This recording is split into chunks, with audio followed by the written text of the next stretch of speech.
बिस्मिल्लाहिर्रहमानिर्रहीम, अस्सलाम वालेकुम। तो प्यारे व्यूअर्स, कैसे हैं आप सब लोग? उम्मीद करती हूँ आप सब लोग खैरियत से होंगे। तो आज हम आपको बनाना सिखा रहे हैं बीफ निहारी। तो जिसके लिए हमने सबसे पहले यूँ बोनलेस लिया, आप विद बोन्स भी ले सकते हैं। तो उसके लिए हमसे बोनलेस चिकन लिया, ये तकरीबन हमारा है, सॉरी चिकन बोनलेस बीफ, ये तकरीबन है हमारा 2 किलो।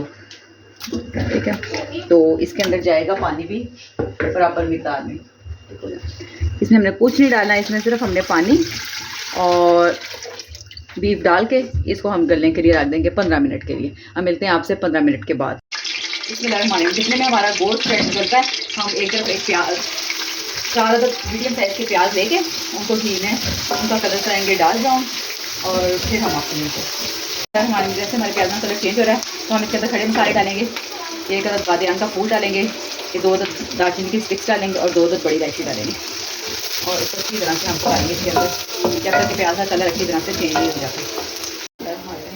अब यहाँ पर जाएगा इसके अंदर 2 टेबल स्पून भर के जिंजर गार्लिक का पेस्ट, और इसको भी हम इसे काफ़ी अच्छे से कुक कर देंगे। हमारा मसाला भून चुका है, तो अब हम इसके अंदर ऐड करेंगे अपने और स्पाइसेस। जिसमें सबसे पहले हम डालेंगे नमक 1 टेबल स्पून, और इसका हमें ध्यान रखेंगे नमक का कि नमक हमने कम डाला है, क्योंकि हमने यखनी में भी नमक डाला है।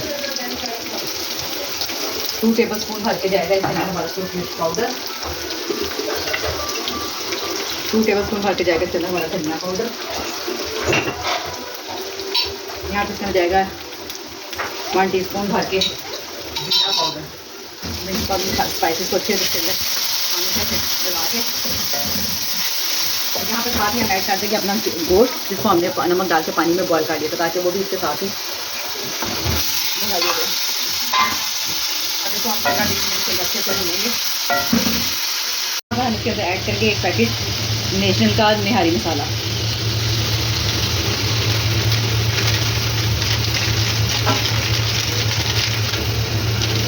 अब हम अच्छे से इसकी भुनाई करेंगे 15 मिनट जैसे आप देखिए। हमारी अच्छी तरह से गोश्त की भुनाई हो चुकी है। अब हमने वही यखनी जिसका हमने वेस्ट नहीं किया था, इसको हम डालेंगे इसके अंदर निहारी में, और इसको 10 से 15 मिनट पकाएंगे। ये देखिए, अब ये 15 मिनट गोश्त को और यखनी को हमने पका लिया अच्छे से मसालों के साथ। अब हमने 4 टेबल स्पून भर के लिया आटा, उसमें पानी डाला और उसका यूँ लिक्विड बनाया। अब हम एक हाथ से ये और डालते जाएंगे लिक्विड आटे का, और दूसरे हाथ से हम हिलाते जाएंगे इसको, ताकि इसके अंदर गुठलियाँ ना बनने पाएँ। हाथ को रोक लो कि आप चम्मच लाते हैं, ताकि गुठलियाँ ना बनने पाएँ। आटा डाल के हम इसको देखिए कंसिस्टेंसी चेक करें। हम इसको 10 मिनट मज़ीद पकाएंगे, और तो मिलते हैं आपसे।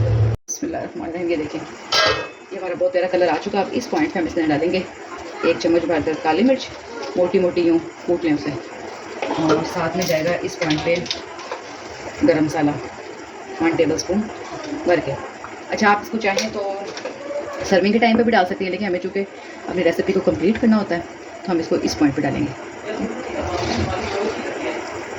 बिस्मिल्लाहिर्रहमानिर्रहीम, मेरे देखिए नाज़रीन, हमारी मज़ेदार सी बीफ निहारी रेडी है। आप इसी रेसिपी से इसको अपने घर में ट्राई कीजिएगा, हमें अपना फीडबैक दीजिएगा। अगर आपको हमारी रेसिपी पसंद आती है तो हमारे चैनल पर जाकर हमारे चैनल को लाइक एंड सब्सक्राइब कीजिएगा। ओके, अल्लाह हाफ़िज़।